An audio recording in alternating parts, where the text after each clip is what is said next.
Hi XRP community.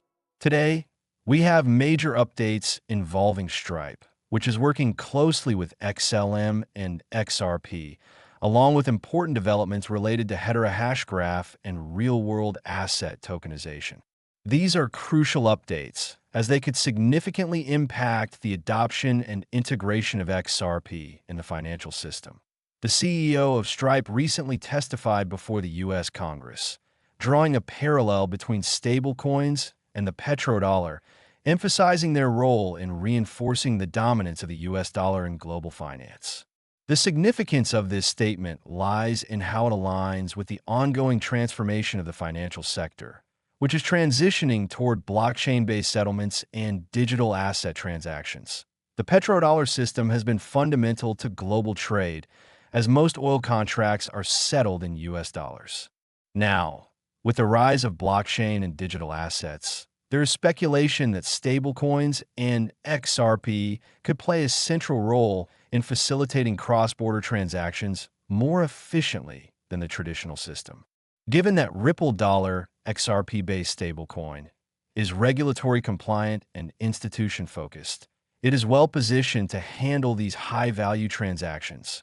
Currently, USD Coin, USDC, is the most widely accepted stablecoin in the United States, but lacks its own blockchain, making Ripple Dollar a stronger candidate for institutional use.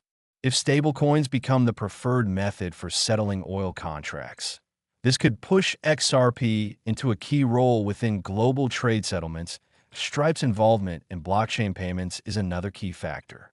The Stripe payment platform is integrating XLM, highlighting how blockchain technology is increasingly being adopted for financial transactions. Given that Ripple and Stellar share similarities in their use case for cross-border payments, Stripe's involvement with XLM could also indirectly benefit XRP's broader adoption.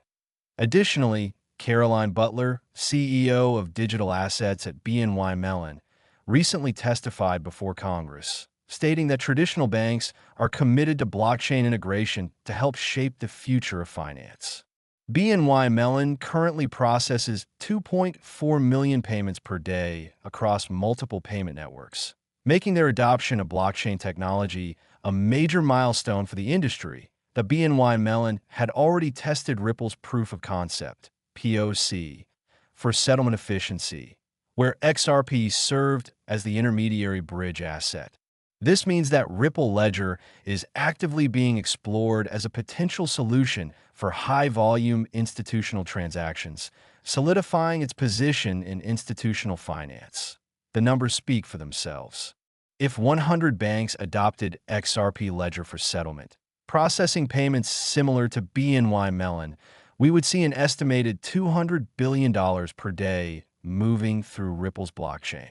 That figure doesn't even include real-world asset, RWA, tokenization, which is another rapidly growing sector. The tracking of real-world assets on the XRP ledger is expanding, as data now shows $5 million worth of tokenized assets currently being monitored.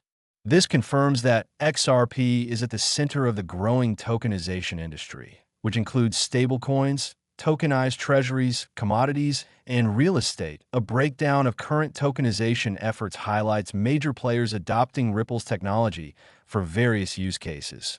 Bradesco Bank, Brazil; Metals Gold, Australia; Ondo Finance, US; Open Eden, Singapore; Société Générale Forge, France. This demonstrates widespread global adoption of XRP Ledger for financial settlements, reinforcing its institutional use case across multiple jurisdictions.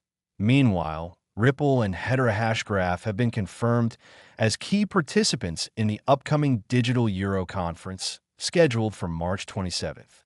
This event is significant because it signals Europe's commitment to launching its digital euro by October 2024.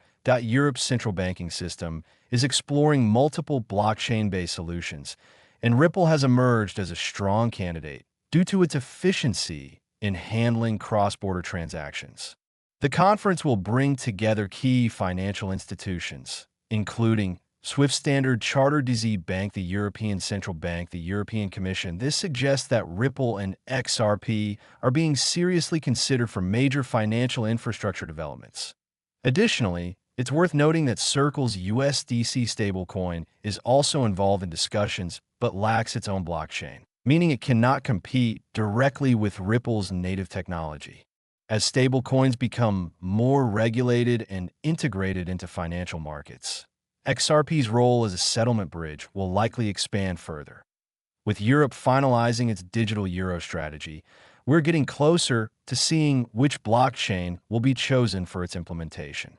If Ripple or Hedera secures this position, it would represent a massive milestone for institutional blockchain adoption. These developments highlight how XRP and Ripple are deeply embedded in the evolution of digital finance. As more institutions adopt blockchain solutions, XRP's utility and demand will likely increase, strengthening its long-term value proposition. The global financial landscape is shifting, and XRP is at the center of this transformation. The next few months will be critical, with developments in real-world asset tokenization, institutional blockchain adoption, and central bank digital currencies shaping the future of finance. Regulatory clarity, growing institutional partnerships, and increasing tokenization efforts point to XRP's inevitable expansion within the financial sector. It's essential to stay informed as these major transitions unfold, as they could define the next era of digital finance.